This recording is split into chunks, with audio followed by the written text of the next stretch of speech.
tinggi kalimat tauhid. Dua, yaitu kan kaum yang tertindas. Itu misi zaman dulu. Misteri tujuan dan akhir dari Geger Cilegon. Assalamualaikum warahmatullahi wabarakatuh.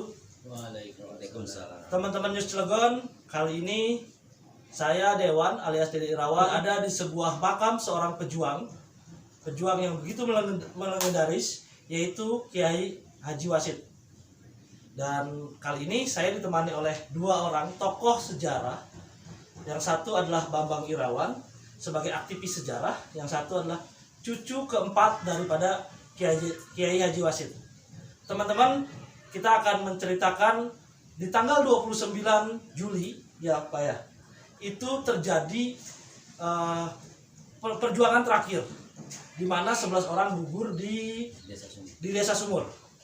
Kali ini kita akan anggap saja ini Pak Haji nih, punten, anggap saja kita ngehol ya, artinya mengenang tanggal 29 Juli. Ini kan belum satu minggu nih. Napak tilas ya, napak tilas. Bagaimana terakhir perjuangan itu saat detak-detik terakhir Ki Wasid, dan di mana sih makamnya? Ada banyak versi terkait makam Ki Wasid. Ada 3 versi ya Pak Haji ya. Ada di mana? Kampung Gudang, ada yang ini, satu lagi di Desa Sumur. Nah, ini semuanya memiliki pertanyaan-pertanyaan besar dan memiliki masing-masing punya versi. Dan kali ini 2 versi itu kita akan bahas. Pertama mungkin dengan Pak Bambang nih. Pak Bambang silakan Pak Bambang, dengan teman-teman bisa kenalkan diri. Ya, baik, saya Bambang Irawan ya, pemerhati sejarah Geger Cilegon. Dan memang saya dari dulu sangat tertarik sekali dengan sejarah ini, dan alhamdulillah sekarang pemerintah Kota Cilegon sudah menyambutnya. Mudah-mudahan kedepannya sejarah ini banyak yang mencintai lah gitu. Generasi muda kedepannya itu lebih senang dengan sejarahnya sendiri. Baik, untuk mengawali ini saya mau mencoba memberikan gambaran dulu situasi menjelang peristiwanya. Jadi nanti ke sana bisa disambung lagi begitu. Kita coba di awal aja.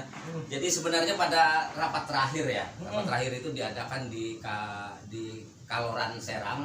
Di Kaloran Serang ya, di rumahnya Haji Muhammad Singadeli. Itu diadakan musyawarah di situ. Musyawarah. Bahkan setelah dari situ, dari Kaloran itu minggu kemudiannya gitu rapat di Beji. Di Beji inilah yang menentukan bahwa di situ disepakati rencana bahwa calon raja, ya kan, calon raja itu Haji Tubagus Ismail dan Haji Wasid diangkat sebagai patih dan sekaligus panglima perang. Oh, patihnya kayak Haji Wasid patihnya dan sekaligus juga panglima perangnya gitu, karena mungkin dianggapnya sebagai orang yang mumpuni lah untuk menangani di bidang itu. Dan di Beji itu diadakan selamatan semacam syukuran gitulah. Artinya untuk di jamuan, karena istilahnya mungkin kesepakatan rapat itu. Setelah disepakati rapat, syukuran lah kalau dulu kan Ki Haji Wasid ini sebenarnya dari Beji ya Pak Haji Ahmad ya, Pak Haji Asep. Jadi Ki Wasid ini di rumah Ki Wasid. Di rumah Ki Wasid. Itu menindaklanjuti rapat yang di Kaloran.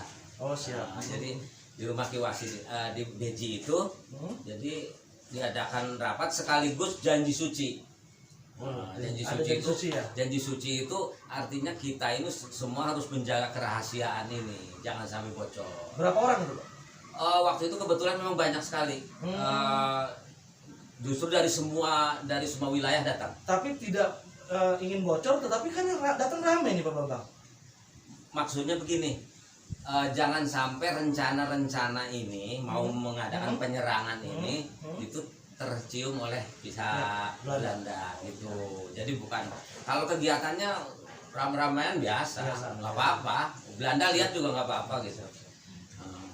Ya, terus yang di Serang itu sebetulnya hasil rapat yang di Serang itu menentukan strategi yang di Kaloran itu. Jadi strategi perangnya bagaimana gitu. Strategi perangnya itu pembagian tugas. Karena ini Banten ya, Banten itu terdiri dari pusatnya di Serang, terus kemudian wilayahnya juga sampai ke Tanara dan Cikande, sampai ke Anyar ya, terus sampai Bojonegara ya kan. Nah jadi berarti kan harus kalau waktu pelaksanaan penyerangan bagaimana gitu. Jadi nah saya coba gambarkan biar teman-teman ini sedikit terbayang situasinya waktu itu di rapat itu ditentukan tuh. Jadi untuk Cilegon itu artinya sampai ke ini ya, kalau Cilegon itu wilayahnya Keramat Watu. Keramat Watu wilayah Cilegon. Cilegon ya. Pokoknya Bojonegara sampai ke Mancak sana semua. Bahkan sebetulnya sampai ke Anyar, cuman di Anyar ada anak buahnya Haji Wasid yang ditugaskan gitu. Jadi penanggung jawab yang penyerangan di Cilegon itu Haji Wasid, Haji Ishak, terus Haji Tubagus Ismail, terus dari kiai-kiai dari Keramat Watu. Tiga orang ini kiai yang bertanggung jawab memimpin penyerangan Cilegon. Jadi ya. bukan Ki Wasid saja ya? Bukan Ki Wasid saja. Terus kalau yang untuk di mana di Serang itu juga ada Haji Muhammad Asik dan kiai-kiai dari Terumbu itu bersama dengan Haji Muhyiddin ya, Haji Muhyiddin, terus Haji Abu Bakar dan kiai-kiai lainnya dari distrik Serang dan Ciruas dan Undar Andir sampai ke sana. Undar Andir itu nama wilayah ya? Nama wilayah juga. Bukan orang yang Undar Andir. Bukan nama wilayah. Itu akan menyerang Serang. Penduduk Serang. Nah, ini nanti menarik, nanti setelah ini nanti kita bahas juga itu ya. Ini kita sekilas dulu. Terus ada lagi Haji Marzuki. Haji Marzuki ini siapa nih peranannya? Nah, Haji Marzuki itu sebetulnya orang yang dianggapnya orang pertama kali yang membawa pesan dari Haji. Yang punya ide. Ya, yang punya idenya kan gagasannya Haji ini Syekh Abdul Karim. Ini muridnya. Oh, muridnya. Yang membawa ke sini. Oh, ke Cilegon saat itu ya. Tapi sebetulnya muridnya bukan cuma Haji Marzuki, ada Haji Tubagus Ismail juga. Waktu itu memang sudah ada hubungan Tubagus Ismail dengan Haji Wasid, sudah komunikasi tentang rencana ini. Tetapi begitu kedatangan Haji Marzuki semakin solid lah gitu. Pak Haji Asep, tadi kan diceritakan nih oleh Pak Bambang bahwa ada rumah di Beji yang dijadikan tempat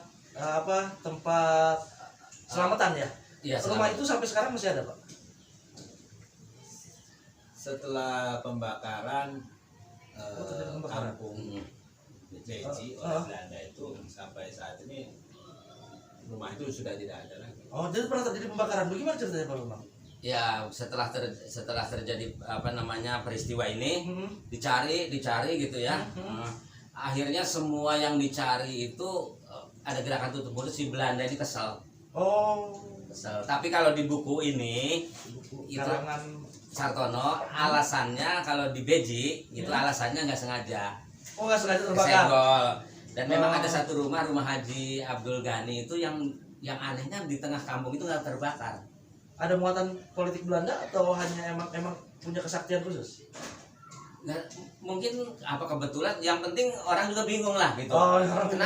Kenapa di tengah-tengah ini kok nggak kebakar gitu, di sini kebakar semua. Masih ada sekarang Pak Haji rumah Haji siapa tadi? Haji Abdul Ghani. Haji Abdul Ghani itu masih ada. Peninggalan sejarah masih ada nggak Pak? Perkiraan di sana. Kondisi sekarang sih mungkin udah direhab. Sudah direhab ya, tapi masjid itu udah direhab. Iya. Sudah 133 tahun ya. Ya, kalau masjid memang itu terakhir itu masih kondisi asli. Ya. Setelah terjadi itu juga kondisi masjid asli. Ya, cuma dirombak sama warga ya, sama masyarakat lah. Tapi kalau menaranya tetap masih. Menara ya asli ya. Menaranya asli. Pak Bambang, ini kan peninggalan salah satu kenang-kenangan sejarah itu makomnya Ki Wasid yang masih ada sampai saat ini. Nah, bisa ceritakan terkait waktu di Sumur, kemudian katanya ada 11 orang yang meninggal di sana. Dan bahkan ada 3 versi nih Pak Bambang. Itu kan sejarah di awal ya Pak Bambang. Nah, sekarang kita tinggal menceritakan nih, kenapa sih makamnya kok bener kayak ini makam Ki Wasid atau ada makam lain. Di sini ada Pak Haji Asep nih mewakili keluarga mungkin ya, akan bercerita tentang makom yang ada di Yayasan Ki Wasid. Nah, Pak Bambang sendiri ada cerita dari Pak Bambang bahwa makom Ki Wasid itu di makam Temenggung yang berada di belakang Seminar 17 ya Pak Bambang. Jadi itu begini. Nanti Pak Bambang.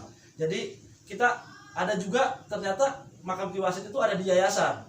Tetapi ada sejarah juga Pak Haji, katanya makam ini hanya perpindahan. Nah saya pengen, teman-teman News Cilegon pengen tahu nih, kok bisa ada di sini, kok bisa ada di Temenggung, apa alasannya, dan bagaimana nih konteks ceritanya. Coba untuk yang pertama saya mau minta cerita dari Pak Bambang ketika di Sumur nih, kemudian menganggap bahwa makamnya ada di mana, di Temenggung gitu ya. Jadi begini, kalau di Temenggung itu bukan artinya dipastikan di sana. Ya. Hanya saya itu menyimpulkan semua mayat-mayat yang itu dibawanya ke Temenggung gitu. Jadi maksud mayat ini ketika berperangan? Ketika peperangan ini dimakaman dibawa ke Jombang Wetan, Ya, Jombang Wetan.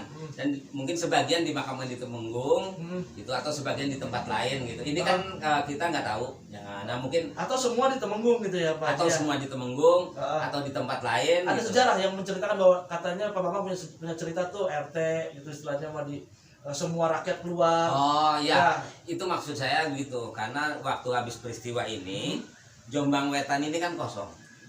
Maksud kosong, rakyatnya nggak ada? Nggak ada, masyarakatnya, warganya pada pergi kan takut sama operasi militer. Sepi berarti, kosong? Kosong, operasi militer. Iya, terus kemudian? Ayam segala macam kan nggak ada yang ngurus. Ya, kambing segala Jombang Wetan itu. Ya. Akhirnya kepala desanya itu ngadep sama Belanda. Tolong sih katanya warga saya ini biar bisa kembali ke kampungnya Jombang Wetan. Ya, bukan Jombang Wetan aja, Jombang Masjid, Jombang Tangis semua juga kosong. Nah, RT-nya datang. Kepala desa. Kepala desa datang, minta datang pada Belanda. Belanda kan juga pejabatnya udah nggak ada, mati semua. Ini Belanda yang dari Jakarta. Perwakilan Jakarta mewakili PLT, udah misalnya PLT mungkin Pak ya. Darurat militer lah kalau sekarang mah gitu. Iya. Jadi karena nggak tahu juga ini siapa, akhirnya udah begini aja, nggak apa-apa, warga kamu silahkan katanya, karena kata dia kan warga saya nggak salah, itu alasannya kan. Tapi untuk menjamin ketidaksalahannya itu, tapi kamu saya jadiin sandra, dipegang pada desanya. Nah warga itu datang, cuman tolong ada kesepakatan, apa kesepakatan? Yang luka-luka, yang meninggal semua diurusin. Kan Belanda nggak ngurusin. Itu daerahnya di mana Pak? Ketika yang luka-luka ditaruhnya di mana? Kan terjadinya beberapa kali, beberapa tempat. Ada perang di Toyomerto, Toyomerto juga yang luka-luka banyak. Enggak, dibawanya kemana? Dari Toyomerto, dari Sumur, dibawanya ke? Kalau dari Sumur memang belakangan. Belakangan. Oh, beda tanggal. Beda tanggal, ya. Kalau yang Toyomerto dibawa ke? Di Toyomerto itu kan ada yang meninggal kan pada menggeletak di sana. Iya. Belum ada yang ngurusin. Yang luka-luka juga kan ada yang dibawa saudaranya ke Cibeber, kemana gitu. Nah, si Belanda ini maksudnya nggak apa-apa, asal itu tolong diurusin. Gitu. Yang meninggal tolong dimakamkan, gitu. Dimakamkan itu artinya dengan cara disolati, disembahyangkan. Di mana itu posisinya? Nah, kalau masyarakat Jombang Wetan kan di Temenggung.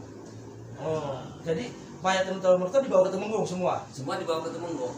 Semua ke Jombang Wetan. Serahin sama orang Jombang Wetan. Dan prediksi Pak Bambang bahwa dikuburkan di Temenggung. Prediksi saya dikuburkan di Temenggung, karena kan nggak mungkin orang Jombang Wetan nguburinnya di Jombang Tangsik gitu. Nah, itu prediksi ya. Ya kita kan nggak tahu sebetulnya. Makanya saya juga beranggapan yang 11 orang juga di sana gitu. Di Temenggung semua ya. Itu kan prediksi. Adapun ada informasi-informasi lain barangkali dikuburkan di tempat lain, mungkin nanti Pak Haji Asep cerita, itu juga boleh saja karena kemungkinan itu ada. Tapi semua mayat itu tidak ada di Sumur ya? Kan ada nih, ada versi bahwa ya Pak Haji, bahwa versinya Ki Wasit itu dikuburkan di Sumur. Ada versi itu kan Pak Haji yang mengaku bahwa Ki Wasit di Sumur dikuburkannya. Bukan. Nggak ada ya. Kalau yang semua di Cilegon. Petilasannya. Petilasannya. Artinya semua di Cilegon ya, Pak Haji ya. Nah, artinya semua dibawa dan Pak Bambang menganggap bahwa di wilayah apa Temenggung itu adalah kuburannya Ki Wasit. Ada kuburan Ki Wasit? Bukan. Jadi semua mayat-mayat itu yang mengurusi orang Jombang Wetan, gitu. Dan orang Jombang Wetan itu menguburkannya di mana tidak diceritakan. Gitu. Itu kan hanya prediksi aja, dikira-kira. Orang Jombang Wetan ini kan kalau nguburnya jauh juga kan nggak mungkin. Potongnya kan berat. Tapi kan berserakan di mana-mana bisa jadi. Kan dibawain ke situ. Dibawain ke daerah situ semua. Iya, dibawain ke Jombang Wetan. Lokasinya di mana sih Pak Haji? Pak Bambang tahu nggak lokasi ketika dibawa ditempatkannya di mana pada waktu itu? Apa di rumah dinas atau di mana? Ada nggak? Kalau yang mana yang Semua keseluruhan itu sebenarnya dilokasikan di mana? kalau yang Kali Merto? kan ada yang dibantai di alun-alun. Kalau dulu mah kan namanya alun-alun, depan rumah dinas itu alun-alun, terus seberang jalan juga alun-alun. Jadi di alun-alun sini banyak nih mayat. Oh, di alun-alun. Nah, dikumpulkan untuk dimakamkan itu semua di Jombang Wetan. Untuk orang Jombang Wetan itulah suruh ngurusin. Ya berarti kan digotongin sama dia. Digotongin dibawa ke Jombang Wetan, dimandiin masing-masing. Iya, gitu. Jadi semua dimakamkan sama orang Jombang Wetan. Siapapun itu ya. Siapapun itu, orang mana ada, karena sudah punya tugas tadi itu. Nah teman-teman, mungkin yang ingin juga sama dengan versinya dengan Pak Bambang, ataupun emang di Jombang Wetan itu ada ya makam, berarti ada lah makam di makam Temenggung itu ada makam para pejuang, siapapun itu.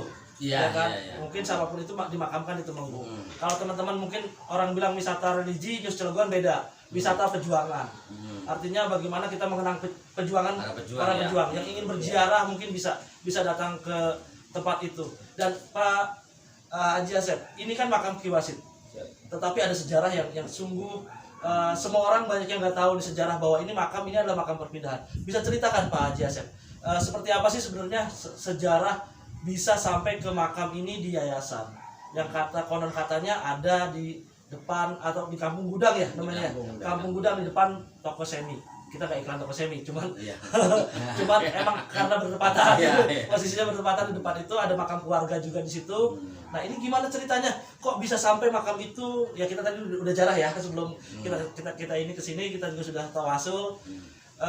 Bisa sampai ke sini Pak Haji, bisa diceritakan Pak Haji? Jadi ya sebelumnya sudah diceritakan tadi bahwa ada 7 jasad yang dibawa ke Cilegon dari petilasan terakhir tempat meninggalnya Kiai Haji Wasid, yaitu di Kampung Sumur. Ada 7 orang itu dibawa ke Cilegon oleh Belanda, dimakamkan di Kampung Gudang. Ya, di situ. Dulu luas makamnya, lokasi pemakaman itu luas, sekitar ya mungkin 10 kali 10 mungkin ya. Luas lah pokoknya gitu.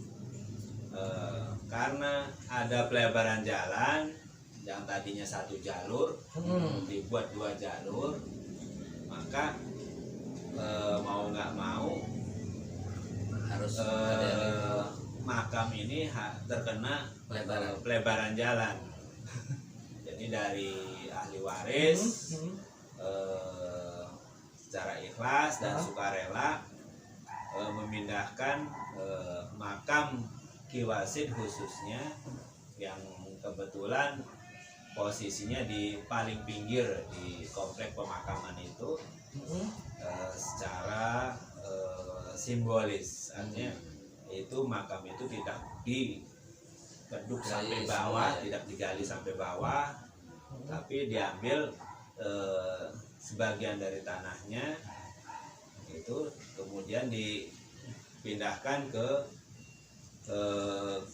kampus Kiai Haji Wasid ini. Oh, artinya makamnya di pinggir jalan itu Pak ya? Iya, pinggir jalan. Karena kebetulan Abah Haji Mansur baru membeli tanah di sini ya, Barokah ini. Jadi supaya tidak ada konflik di kemudian hari, maka makam itu dipindahkan ke aset pribadi. Ya. Jadi ini di Yayasan Ki Wasid ya Pak ya, di Jalan Ki Wasid ya.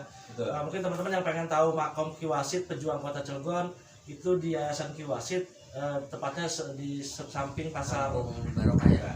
Ring Keranggot, lingkungan Barokah, Jalan Ki Wasid. Mungkin teman-teman bisa melihat di Google Map juga ada. Dan ini salah satu peninggalan sejarah ya Pak ya yang dipindahkan. Nah ini versinya seperti apa kok? Ada banyak versi nih makam-makam Ki Wasid. Kalau keluarga menyikapi itu seperti apa, Pak? Sebetulnya kalau zaman dulu orang-orang tuh banyak yang cinta pada kiainya otomatis ya. Jadi banyak, kenapa makam itu bisa banyak mungkin di Munjul juga ada yang mengakui bahwa di sana juga ada makam Ki Wasid. Karena Ki Wasid di dalam perjalanannya dari pertempuran terakhir di Toyomerto itu pada tanggal 9 Juli, sedangkan pertempuran terakhir itu pada tanggal 29 Juli. Jadi ada waktu 20 hari pengejaran. Jadi selama 29 hari itu pengejaran Ki Wasid terus dikejar oleh Belanda ya.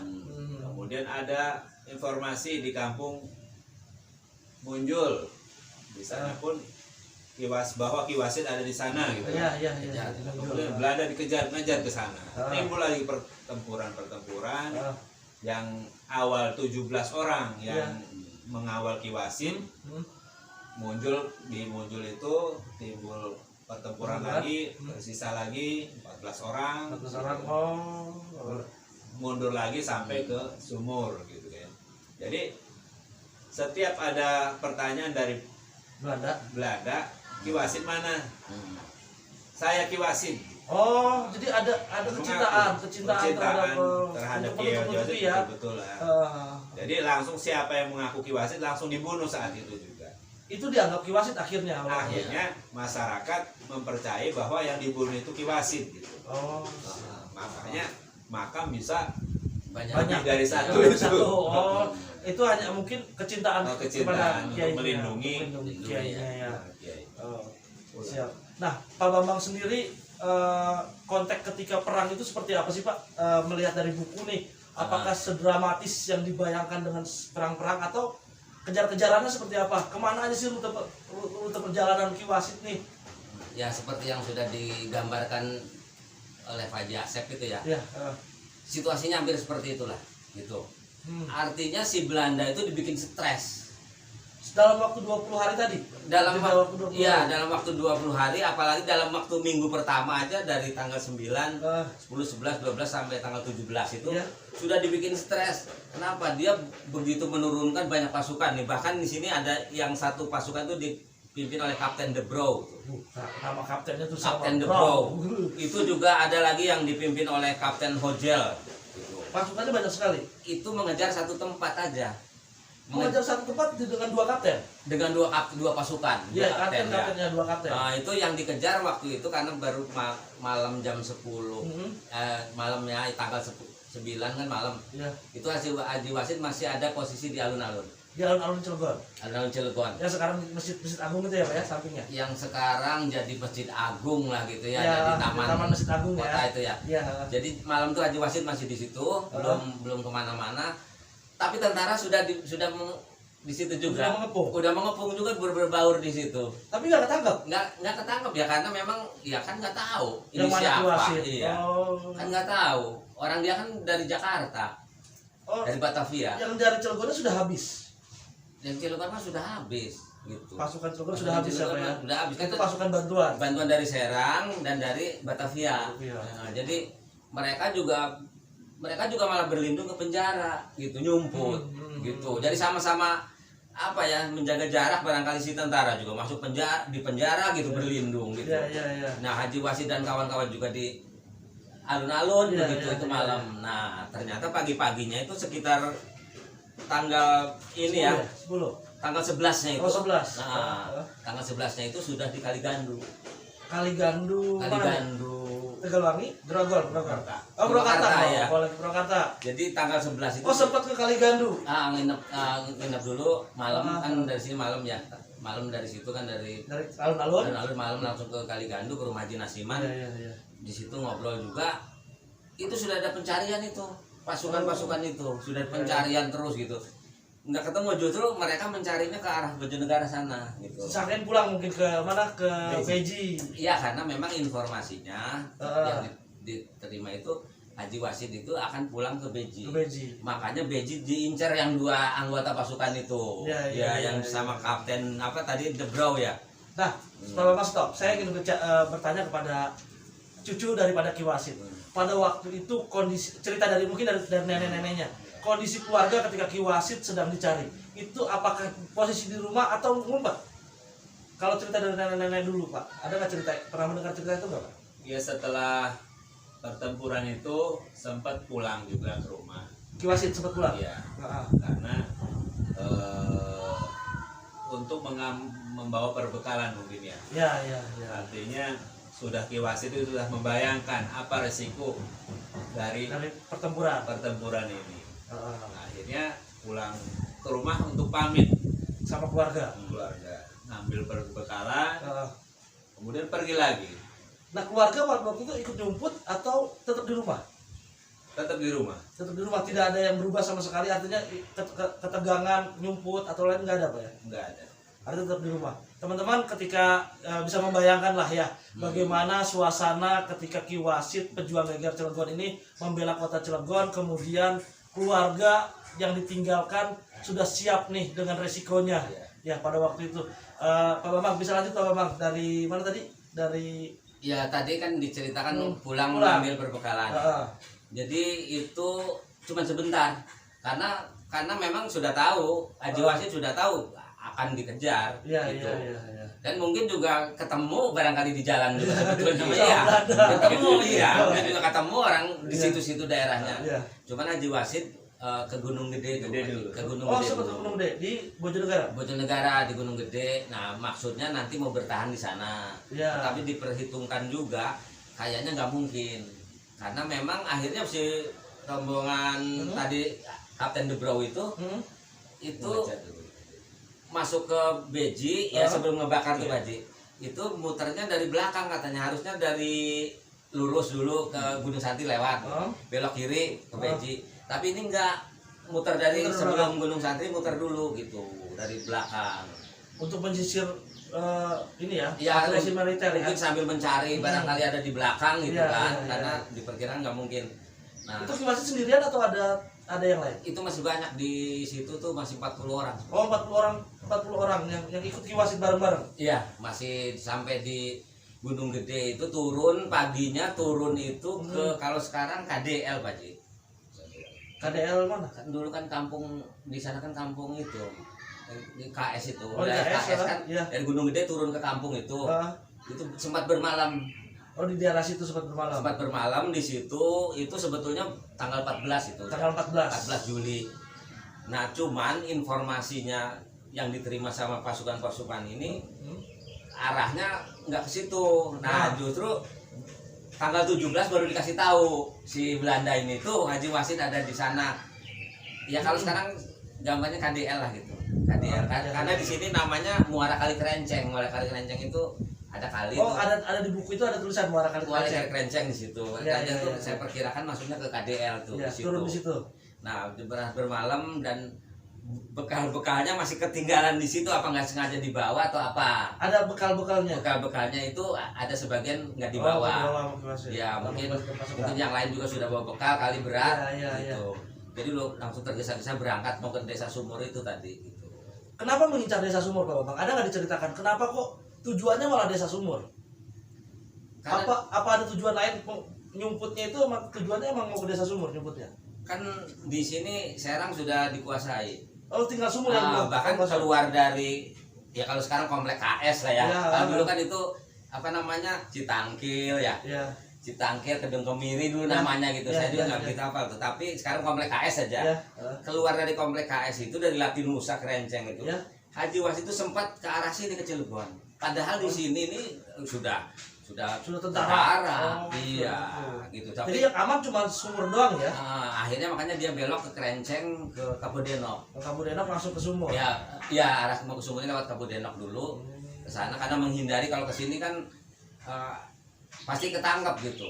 Cuman karena lagi bagus aja nasibnya barangkali gitu kan. Itu juga harusnya ketangkap gitu karena udah dicari gitu. Iya. Nah, tujuan ke Desa Sumur itu begini, untuk mengulur waktu. Karena Haji Wasid ini punya janji dengan Haji Marjuki yang waktu itu berangkat ke Mekah. Ya, itu sekarang balik. Tadi itu ya. Sebelumnya. Nanti akan datang bersama dengan Haji Abdul Karim untuk membantu perjuangan. Jadi suruh bertahan, sebetulnya mencari perlindungan sebetulnya. Artinya suruh bertahan apa? Bertahan hidup lah gitu. Berwaktu. Tujuan ke ujung kulon sebetulnya. Oh, tujuannya ujung kulon tapi keburu di disergapnya keburu di Desa Sumur pertempuran. Versi keluarga seperti apa, Pak? Cerita-cerita ketika Ki Wasid nih keliling-keliling. Ada nggak versi keluarga ketika itu keluarga diintimidasi oleh Belanda? Keluarga ditangkap oleh Belanda. Ada nggak Pak cerita itu, Pak? Tidak ada ya. Saat ketika itu sih ya keluarga sudah pasrah lah istilahnya, karena yang namanya keluarga pejuang pasti udah dapatlah intimidasi gitu ya. Dan sepanjang perjalanan itu Ki Wasid mungkin tujuannya ya untuk tadi mengulur waktu sampai kedatangan bantuan dari Mekah dari Mekah ke depan, terutama yang Haji Marzuki dan Haji Abdul Karim berserta dengan para ulama di Mekah akan datang gitu. Bantuannya ya. Mungkin perjuangan kedua mungkin ya. Dan kenapa ke arahnya ke sana? Memang yang paling aman itu ke sana. Ke wilayah Pandeglang itu masih luas dan belum artinya pasukan Belanda masih jarang di sana. Tapi ya kalau mata-matanya sudah banyak. Makanya ketahuan. Jadi setiap ketemu kampung pasti informasi sudah sampai. Dan dia terus lari Jadi terus arah Ki Wasid terdeteksi sampai ke Sumur sendiri. Itu ya sampai Sumur udah titik terakhir itu udah terkepung. Sumur itu posisi Ki Wasid sampai Sumur itu kok Sumur udah dikepung duluan gitu. Nah, keluarga kan ini kondisinya panik enggak? Atau keluarga sudah emang pasrah dan tidak ada penjagaan di rumah keluarga gitu? Khawatir Ki Wasid datang kemudian langsung brek. Waktu itu ada penjagaan nggak di rumah? Atau emang sudah kebakaran pada waktu itu? Tidak ada. Jadi di rumah itu ya tanpa penjagaan lah. Memang kebetulan Ki Wasid itu kan keluarganya masih kecil ya. Anak-anaknya masih kecil-kecil.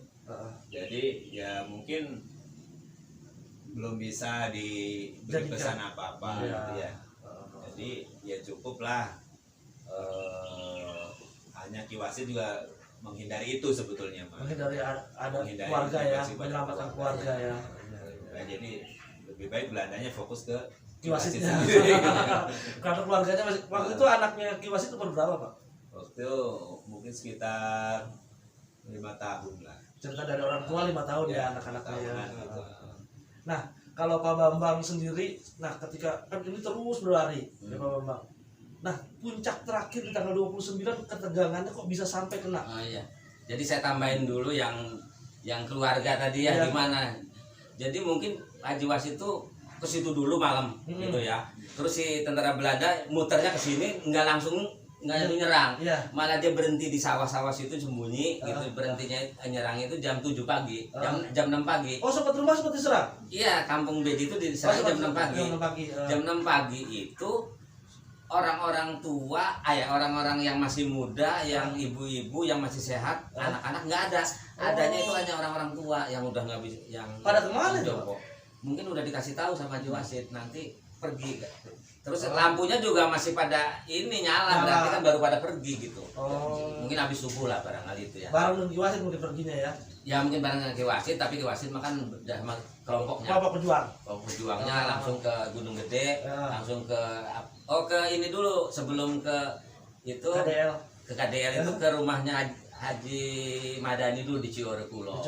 Nah, di Ciurekulon itulah di situ bertemu rapat lagi 40 orang itu yang berangkat ke. Nah, bisa berkurang jadi tinggal 7 gimana ceritanya, Pak? Itu terakhir itu ada pertemuan di mana namanya di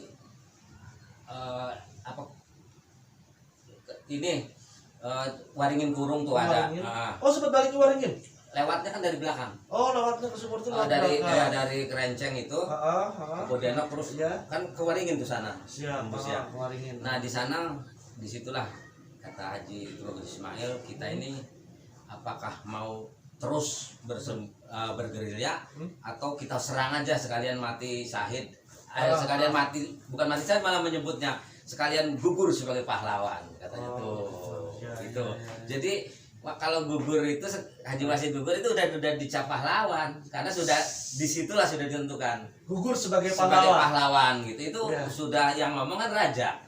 Yang ngomong orang kan sudah jadi raja itu. Sudah ada pelantikan raja ya ketika itu ceritakan, jadi sudah ada pelantikan raja. Jadi Haji Wasid mah nggak perlu pengakuan dari pemerintah, sebetulnya sudah pahlawan. Tapi harusnya mesti ada pengakuan. Nah, cuman sebagai bangsa yang besar, sebagai bangsa yang menghargai perjuangan jasa-jasanya, ya jangan lupa dong, mereka ini ya bukan Haji Wasid aja, ada semua dari itu ya, semua harus diberikanlah namanya piagam penghargaan atau apa dari pemerintah. Untuk Cilegon sudah, Pak. Piagam penghargaan Cilegon alhamdulillah sudah. Cilegon sudah memberikan piagam. Sudah memberikan piagam. Berapa orang, Pak? Sekitar 123 ditambah yang dibuang ya. Ada yang dibuang kan? Iya. Plus itu gitu. Totalnya Pak? 223 sudah memiliki nama piagam sebagai artinya pejuang Cilegon, walaupun secara nasional belum ya Pak ya. Mudah-mudahan oleh pejabat pemerintahan yang saat ini, baik wali kota ya, dinas pariwisata itu sudah memberikan cap bahwa 232 piagam 23 itu mendapatkan penghargaan dari ya, alhamdulillah perjuangan teman-teman keluarga besar daripada Geger Cilegon akhirnya membuahkan hasil ya Pak ya. Ya, bahkan kalau menurut saya bukan ini mereka ini bukan cuma tanggung jawab pemerintah Kota Cilegon. Ya. Pemerintah Provinsi Banten harus ikut tanggung jawab. Karena ini sebenarnya perjuangannya untuk provinsi seprovinsi ya. Provinsi Banten bukan cuma orang Cilegon aja. Cuma karena perjuangan awal penyerangan adalah Cilegon dulu gitu kan, nanti mau ke Serang nih. Iya. Cuman karena gagal di Toyomerto gitu kan, akhirnya memang nggak keceritain gitu kesananya. Keceritanya Geger Cilegon aja. Ya mungkin itu sudah ditakdirkan bahwa biar Geger Cilegon yang dikenal gitu. Tapi intinya tetap pemerintah provinsi, pemerintah Kabupaten Serang, pemerintah Kota Serang harus terlibat ikut mendukung, Pak. Betul. Karena peristiwa itu memang di semua tempat itu ada orang-orang ini kan, sudah saya ceritakan tadi di Tanara, ya. Ya ini orang-orang seprovinsi ya. Seprovinsi. Yang itu bukan orang-orang Banten lah ya. Banten yang berjuang untuk sebenarnya bukan untuk Geger Cilegon sebenarnya. Sebetulnya bukan untuk Geger Cilegon. Sebenarnya gegernya Indonesia ya, Pak ya. Karena untuk perjuangan kemerdekaan. Cuman karena lokasinya di Cilegon, penyerangan awal dan berhasil. Penyerangan kedua dan ketiga dan keempatnya gagal. Gitu. Karena sebelum ada pasukan Cikande, Tanara itu kan itu gagal. Anyar gagal gitu. Nah, Bang, kita akan ulas setelah Ki Wasid gugur di medan pertempuran di Sumur. Kemudian masyarakat, apakah tidak ada pemberontakan berikutnya? Atau sudah gak ada pemimpin, itu sudah kosong? Setelah gugur. Jadi kalau setelah terjadi pemberontakan ini memang ya sudah tidak ada lagi. Tapi masyarakat sudah ketakutan ya? Masyarakat memang sudah ketakutan karena tadinya juga sudah tidak solid. Sempat tidak solid. Sempat tidak solid karena pemimpinnya ini kemana gitu. Bahkan di Serang juga, di Serang juga kan sudah siap nih. Di Serang itu sudah disiapkan apa pasukan-pasukannya malah di Serang itu. Jadi sudah dikepung ya, yang dipimpin oleh Haji Muhammad Asyik itu ya. Terus dipimpin oleh Haji Muhammad Kanapiah itu yang untuk daerah Cikandenya. Untuk Serang dan sebagainya. Untuk Serang itu dipimpin Haji Katab. Haji Katab ini pedagang tembakau dari Kaloran. Terus dipimpin oleh Raim tuh bekas kepala desa Kaujon. Itu memimpin untuk mengepung alun-alun Serang. Tetapi ketika itu terjadi nggak penyerangan? Kan menunggu komando Ki Wasid dan kan dalam cerita Pak Bambang nih ya. Saya pengen ulas. Cerita Pak Bambang itu bahwa Ki Wasid hanya sebatas pemimpin di Cilegon untuk penyerangan. Akan tetapi beliau ini dua orang, Ki Wasid dan Tubagus Ismail ini sebagai pemimpin tertinggi, memimpin keseluruhan. Makanya Serang yang lain sebagainya dipimpinnya oleh dua orang ini naik kuda gitu rencananya. diikuti sebagian pasukan sampai ke Serang, Bruk Serang udah langsung cerat, sudah dicegat semua. Akhirnya Serang dan lain sebagainya tidak melakukan penyerangan. Karena Haji Wasidnya belum berangkat sampai malam karena lagi pula nggak ada WA ya, serang aja gitu. Iya, tadinya kalau ada WA, udah serang aja lah gitu kan. Ya udah serang aja. Saya tuh lagi sibuk di Cilegon gitu kan, nungguin si Gobel belum kebunuh. Ya artinya karena zaman dulu lah gitu ya. Jadi mereka menunggu sampai jenuh, akhirnya sampai jenuh, tapi dapat kabar kata Haji Wasid. Sampai juga sih kabar ke sana, tapi malamnya menceritakan situasi di Cilegon sudah tidak kondusif gitu. Tetapi masih tetap siaga. Ya. Siaga baru hari Rebo kalau nggak salah itu. Kejadiannya emang hari apa? Senin. Oh, 2 hari berikutnya ya. 2 hari berikutnya barulah mereka punya inisiatif membubarkan diri. Bubar dengan tapi dengan wajah yang kecewa gitu. Waduh, artinya dia udah bersemangat nunggu Ki Wasid sama Haji sebagai Ismail datang naik kuda gitu ya, duduk gitu ya. Langsung begitu datang, serang gitu kan. Langsung bruk semua gitu. Ternyata di luar dugaan. Akhirnya ya mereka membubarkan diri dengan wajah yang muram gitu. Sedih. Diceritakan di bukunya Sartono itu mereka membubarkan dengan wajah yang muram, berarti sedih karena tidak berhasil. Harusnya perjuangannya berhasil, tinggal sedikit lagi. Kalau dari keluarga ketika mendengar bahwa Ki Wasid gugur di medan pertempuran, ada cerita nggak bagaimana suasana duka pada waktu itu, istri, anak-anaknya? Kan semua pasti ngebayangkan ketika diumumkan bahwa komando pasukan Indonesia gitu kan gugur di medan pertempuran. Mendengar cerita itu keluarga seperti apa, Pak? Kalau cerita dari keluarga ya keluarga nggak ada sih ya, nggak ada cerita sampai ke arah sana gitu. Nggak ada ya, Pak? Karena itu udah resiko lah, resiko perjuangan itu. Artinya udah tujuannya ya sekalian Aumut Syahidan tadi. Kemudian anak-anak Ki Wasid kan ada 2 ya, Pak? Anak Ki Wasid ya. Anak Ki Wasid 2 ini kemudian sampai kesininya masih mengenang almarhum seperti apa, Pak? Ada nggak, Pak, yang menceritakan tentang almarhum itu sebenarnya seperti ini loh, gitu pejuang? Ada nggak, Pak, yang menceritakan ketika di keluarga? Kenang-kenangan khusus yang selalu diceritakan? Ya karena sudah berbentuk buku mungkin sekarang ya. Kalau zaman dulu kan mungkin ya masih cerita-cerita turun temurun. Akhirnya terakhir itu sama orang tua dibuatkan buku catatan pribadi, kemudian dibuatkan buku saku semacam itu. Waktu itu judul bukunya Tragedi Berdarah. Tragedi Berdarah. Iya. Artinya Ki Wasid yang diceritakan di situ yang berdarah Ki Wasid mungkin ya. Ya, endingnya seperti endingnya. Tapi kalau menurut saya sih judul Tragedi Berdarah itu maksudnya di Cilegon. Karena di Cilegon itu memang habis. Para pejabat Belanda itu memang dibantai betul. Nah, Belanda tadi kita cerita tentang kuburannya para pejuang ini kan gitu kan. Nah, sekarang Belanda dikuburkannya di mana pada waktu itu, Pak Bambang? Nah, orang Belanda itu dikuburkannya kan dia punya kuburan sendiri di Apollo yang disebut Kerkhof gitu. Iya, di Apollo itu. Iya. Di Apollo, makanya orang Belanda itu membuat tugu peringatan. Tapi nggak ada sekarang ya, sudah nggak ada ya begitu ya. Lah kan dibikin biasa Apollo, diratain semua. Itu berarti tadinya banyak kuburan di situ. Kuburan saya tuh sempat nginjak-nginjak di situ. Itu kuburan semua tadinya. Kuburannya gede-gede, nggak kayak kuburan orang kita. Orang kita kadang-kadang sedikit yang kecil ya. Orang Belanda mah kuburannya gede-gede, bisa buat tiduran kalau kita lagi kamar. Kalau kita lagi pengen istirahat tiduran aja Jadi ada ya khusus ya kuburannya Belanda, kalau dibilang pejuang-pejuang Belanda. Ya, kan, artinya company itu kuburannya di situ tadinya semua. Ya kan asisten residen Gobel mati kan hilang. Kan bukan hilang, ke Anyar. Iya, ke Anyar, tapi terbunuh juga. Kan kembali. Siapa yang membuat mati ya? Yang membunuh juga? Haji Tugas Ismail itu. Jadi kalau posisinya Haji Wasid pada waktu itu pagi-pagi itu ya. Pagi-pagi itu dia hanya ketemu di Gardu Jombang namanya ya. Kalau perkiraan saya perempatan Matahari ya. Kemarin ketemu di situ semua, diatur semua berangkat. Haji Wasid mah nggak ikut. menemani Haji Yahya kalau menurut perkiraan saya, menurut ya. perkiraan saya, karena saya juga nggak ngelihat ya, kalau saya yakin salah. Haji Wasid mah dengan Haji Yahya itu di rumah Haji Yahya berdua memonitor segala perkembangan. Haji Yahya itu yang masih satu garis keturunannya Pak Bambang adalah turunan kelima ya Pak Bambang ya.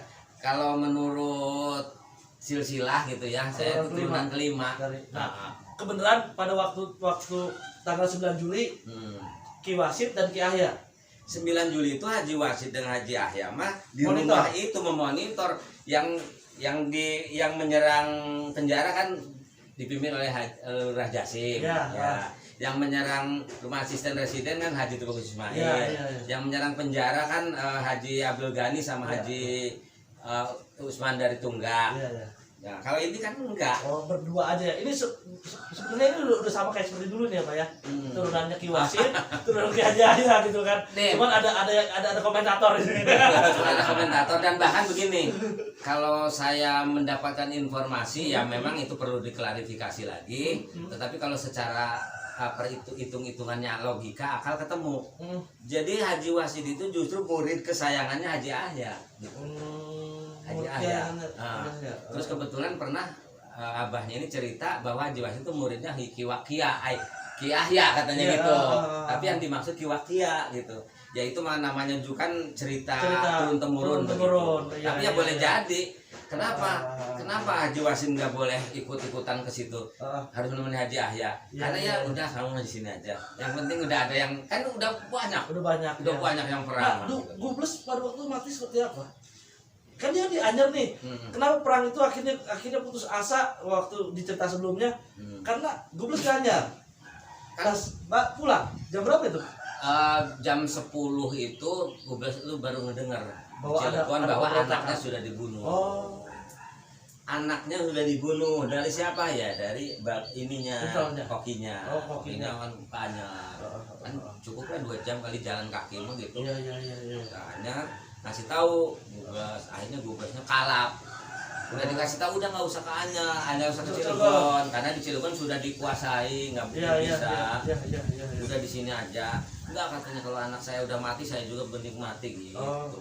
Pulang dia ke Cilegon, bahkan di tengah jalan kalian temu itu juga ditombak sama si Samidin, Samidin ketombak. Tapi nggak mati. Tuh apa memang karena badannya gede atau apa gitu? Nggak mati, dia matinya sama ditembak sama Tubagus Ismail juga udah sore, udah jam 3-an. Oh jadi sempat bersembunyi di gedung Kepatihan. Kan yang diincar Gubles sudah mati. Kenapa Serang tidak kembali menyerang Pak? Kalau diceritakan. Nih kan ceritanya begini, sudah direncanakan pagi ya. Rapat itu kan orang dulu kan udah dihitung. Terus gimana? Pagi serang Cilegon, Gubles tangkap, langsung berangkat ke Serang. Berangkat ke Serang itu kan diperkirakan jam 7. Ya telat jam 8 lah. Nah sekarang mau berangkat bagaimana? Haji Wasid masih standby. Haji Tubagus Ismail masih nyari-nyari Gubel. Sedangkan itu kan kalau sudah Gubel sudah ditangkap, nah baru kan Gubel ini kan dihukum, dibunuh. Ini sore ini berarti ya terjadinya. Kan terjadinya sore. Haji Wasidnya juga mau berangkat ke Serang juga Haji Wasidnya kan di Toyomerto sudah terjadi pertempuran. Oh sudah terjadi ya. Siangnya jam 1 siang itu. Jadi kan berangkat aja tanpa konsentrasi udah buyar. Jadi sudah terpecah ya. Nah mungkin kenapa di Toyomerto pernah saya bahas nih ya, di Toyomerto itu kenapa bisa tembus peluru? Iya. Padahal udah tebal ya. Dan itu sangat saya itu hanya karangan Pak Bambang, ternyata di buku ada ya Pak? Ada, iya. Karena memang itu semua juga baik yang di Serang, yang di Tanara, baik yang di Beji, di mana-mana sudah dibekali dengan ya malamnya lah sebelum itu kan pada mereat dulu, ada mereat mandi dulu. Itu diceritakan di buku ya Pak? Ada ya? Dalam bukunya Sartono ada, artinya itu data itu ada di sana. Ada di Belanda ya? Di Belanda. Dari mana data itu? Ketika proses pengadilan. Pengadilan kan ini dibawa ke pengadilan. Kamu gimana cerita? Malamnya dimandiin dulu, kan? Gitu. Diadusin dah, dibus lah, ada orang mempan bacok, jangan-jangan. Ternyata di Toyomerto itu ternyata ketembak gugur. Nah, saya itu begini menganalisanya. Mungkin karena udah nggak konsen. Harusnya kan berangkat ke Serang itu kan antara Haji Wasid sama Tugus Mayu kan berdua nih naik Iya, kuda, iya. Raja sama Panglima, Iya. mereka kan semangat tuh. Ini mah enggak disuruh berangkat duluan sama Haji Wasid, dah kamu berangkat duluan. Kan beda, Iya. beda situasinya gitu. Haji Wasid masih di sini sudah nyuruh dulu, dia berangkat duluan dah kamu ke Serang. Iya, iya. Beda, nah mungkin ketemu pasukan juga udah enggak kebal. Nah cuman begini, ternyata senjatanya yang dipakai itu Heeh. itu bukan senjata yang biasa dipergunakan pada zaman itu. Senjata baru. Senjata baru, dan memang baru pertama kali senjata itu dipergunakan oleh pasukan Belanda. Itu jadi bentuknya kalau sekarang apa ya, kayak diputar gitu, Habis saja orangnya. senapan mesin. Habis saja ya orang gitu. Harusnya orang itu habis Tapi mati enggak. semua, Tapi enggak. yang mati cuma 9. Ay, yang menyerang banyak sekali. Yang orangnya sekitar 200 orang yang nyegat di pinggir jalan itu. Di pinggir jalan itu kan Di Toyomerto ya. itu yang merto tuh ya, di pom bensin jegat kita 200 orang ditembakin sama itu, yang mati 9 coba. Nah apa saya juga mikir apa yang lain mau kebal kan gitu. Ya ini Iya, iya kan kita nggak tahu ya, Pak Haji, tapi itu fakta ya. ini kita sudah tadi udah ngarung ngidul cerita tentang sejarah Geger Cilegon. Pak Haji punya kenang-kenangan atau keluarga punya kenang-kenangan yang benda yang apa nih, benda yang punya Ki Wasid atau udah di museum saat ini atau gimana Pak Haji? Ya dulu orang tua ada tongkat Punya Ki Wasid. Wasid, ada apa pisau ya, pisau Kenang-kenangan Dulu. bekas apa itu pisaunya? pisaunya ya pisau khusus yang dimiliki cuma Ki Wasid doang yang Oh, punya. punya Ki Wasid aja. Di Cilegon punya 2 itu ya Pak. Iya. Pak Haji nih, ini kan zaman sudah berubah dan keadaan sudah berubah Pak Haji. Nah, banyak yang melupakan sejarah. Pesan-pesan nih dari keluarga untuk warga Cilegon, khususnya anak generasi muda sekarang, untuk terus bangkit dari sejarah. Pesan dari keluarga seperti apa Pak Haji? Sebetulnya misi perjuangan Ki Wasid itu kan udah beberapa kali saya sampaikan, itu ada 3. Iya. Pertama itu menjunjung tinggi kalimat tauhid.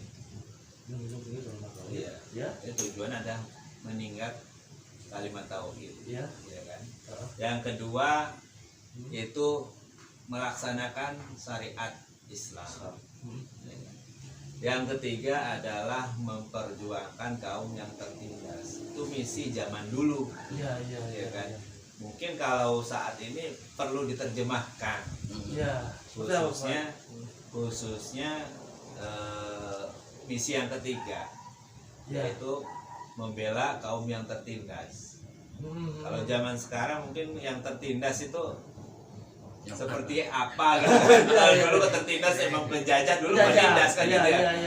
Petani ditindas, dikasih pajak yang sebesar-besarnya kan Mungkin gitu ya. kalau sekarang rakyat miskin Dirampas itu, hasil ya. pertaniannya, itu kan penindasan zaman Iya. zaman penjajahan namanya juga. Ah, Kalau sekarang ya diterjemahkannya seperti Seperti apa apa? Kalau sekarang mungkin yang apa ya, mirip seperti itu mungkin kaum yang kurang mampu. kurang mampu ya.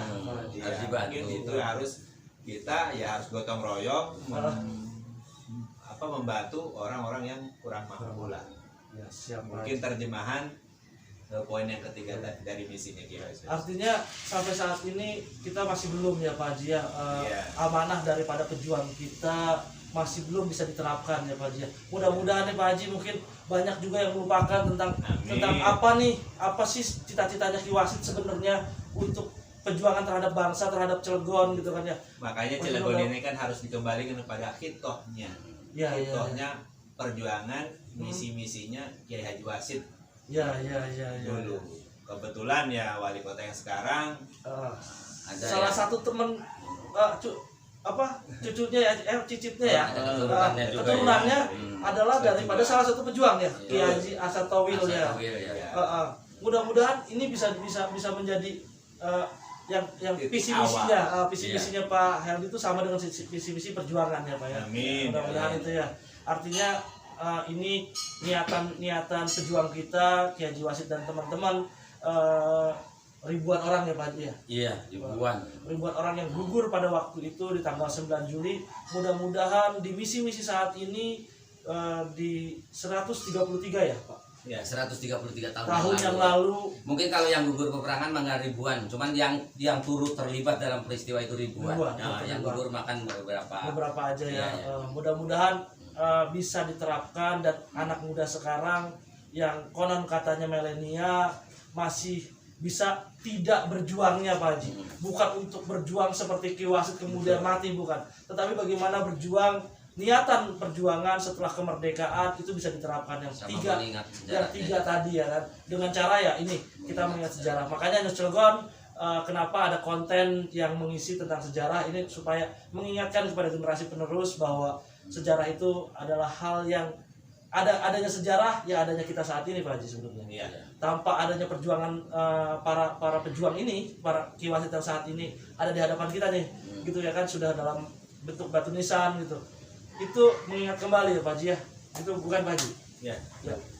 Dan mudah-mudahan teman-teman semua, teman-teman warga Cilegon khususnya ini yang menonton acara ini bisa sama-sama berjuang kembali untuk mewujudkan cita-cita bagaimana membantu warga yang tertindas. Amin.